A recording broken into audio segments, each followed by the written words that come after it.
Alright, I hope you guys are having a wonderful Christmas holiday or just sitting back at home doing nothing, enjoying your time off. Today, I thought I would take the time to go over my top 5 albums of the year. I did have a few comments requesting this video, and I thought, why not? Let's end the year with me talking about some of my favorite projects that were released this year.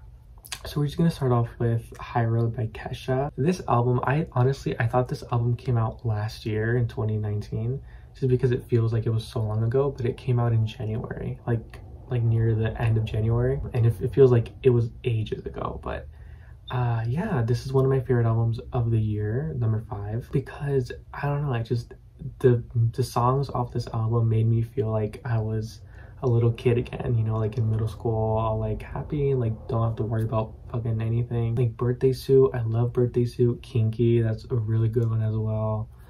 Like I really enjoyed this album, and it's a shame that, you know, there wasn't enough promo for it. I mean, I understand the whole, you know, pandemic thing, right?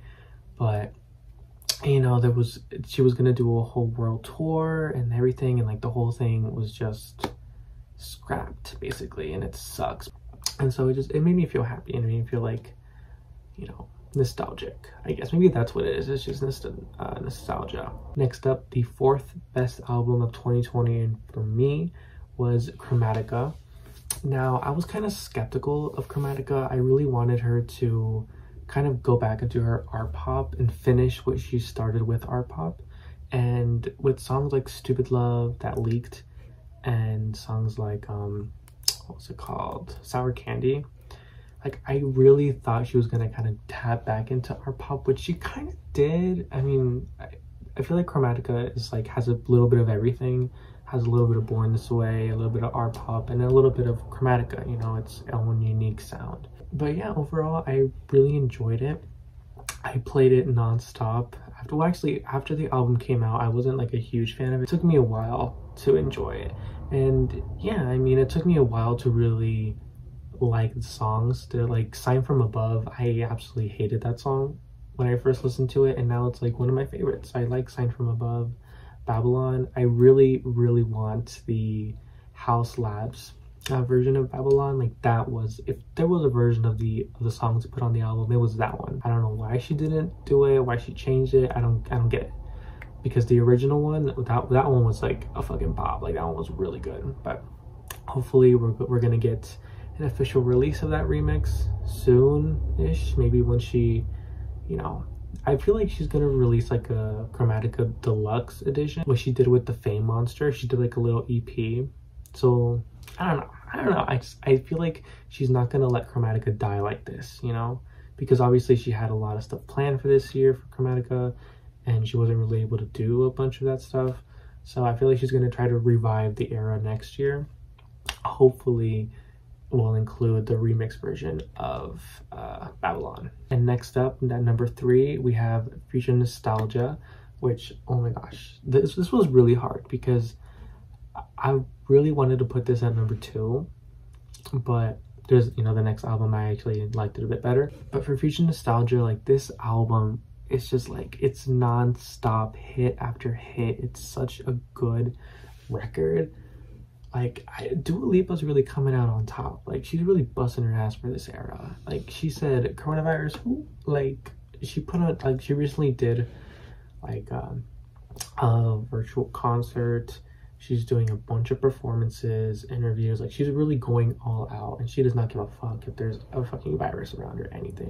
When I listen to this album, it reminds me of, like, the beginning of the pandemic, because that's kind of like when it came out. But it's like, it's such a bop, and my favorite song off the album is definitely Levitating. I absolutely love that record, especially the solo version. I love the solo version so much. When I first heard that song, I was like, this is literally the perfect pop song. Like, if you were to make a pop record, you would follow this formula that Dua did with Levitating. Like, it's so good. I also love Good and Bad. A lot of people hate that one. It's honestly one of my top favorites off the album. Pretty Please, Cool. Like, there's just so many good songs off that record. I really love it. And next up at number 2, we have How I'm Feeling Now by Charli XCX.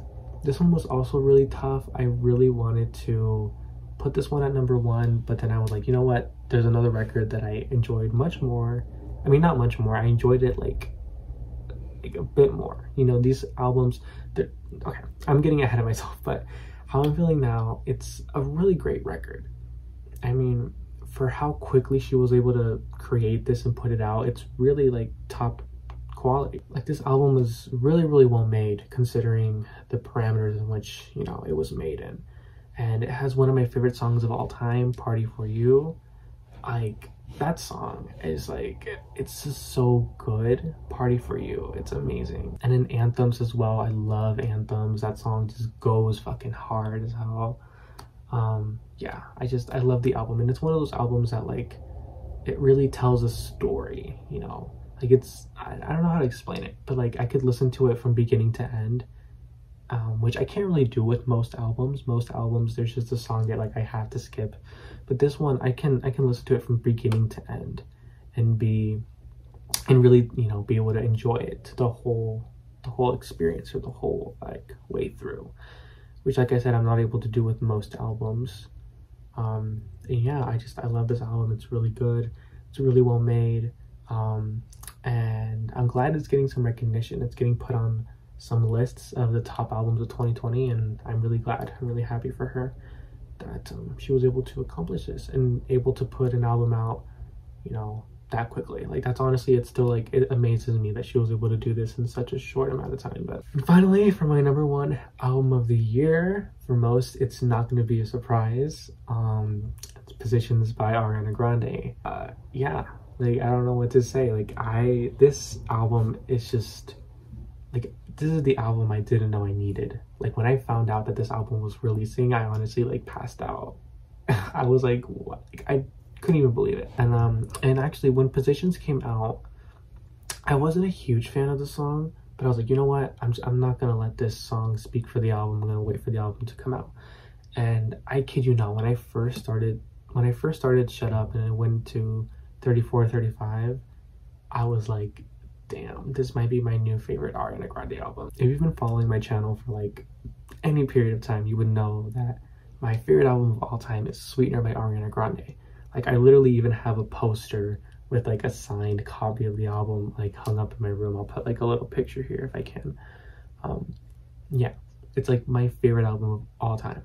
So for Positions to even be able to come close to that is like, it's amazing in my book, because it's like, oh fuck, like she was able to top what she did with Sweetener for me. I love Positions so much. Like, Nasty, I love Nasty, I love West Side, I love Off the Table, 34, 35. I actually like Shut Up. A lot of people don't like Shut Up. I think it's fine. Point of View, I love Point of View.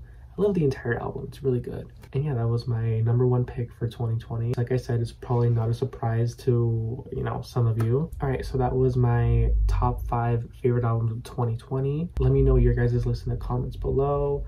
What you think of my picks. Would you change things around? Would you take out some albums? Do you agree with, you know, my list as well? Let me know. Like, I'm honestly genuinely interested in what you guys opinions are on favorite albums. There was a lot of music released this year, so I know I'm like not even scratching the surface, especially because, you know, most of the albums that I picked are from mainstream artists, so I'm sure there's a lot of more like indie artists and, you know, and other not very well-known artists that probably released like great projects this year. I hope you guys have an amazing last week of 2020, or as amazing as it can be, and let's hope 2021 has more good things in store for us. We're so close to 300 subscribers. I'm like, can we make it by the end of 2020? Probably not, but it'd be cool if we did. And on that note, I just want to like leave you guys with a little message. I know I kind of explained this a little bit in my CD collection video, but like, I truly am so grateful for you guys watching my videos. Like, it's amazing to me that there are people out there that will genuinely like take the time out of their day to watch something that I made. Like, it's still crazy to me. And like, the fact that I have like over 200 subscribers, like, I know that, you know,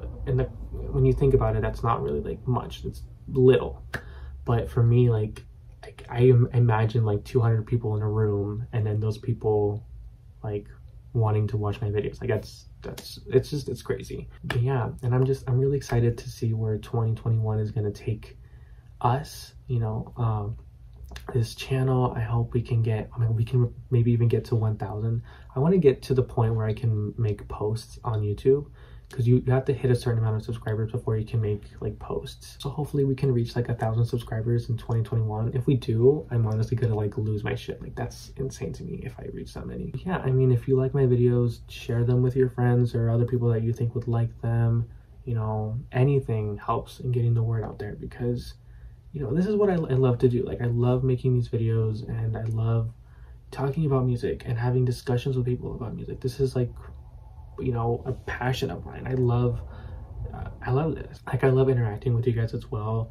Like, if you guys leave comments and stuff, you know, if I have the time, I will take a second to reply to you guys. Especially if you guys ask me questions, I'll always, if you guys have a question about anything, I'll always, you know, try to reply it as best as I can. And yeah, I love interacting with you guys. It's really fun.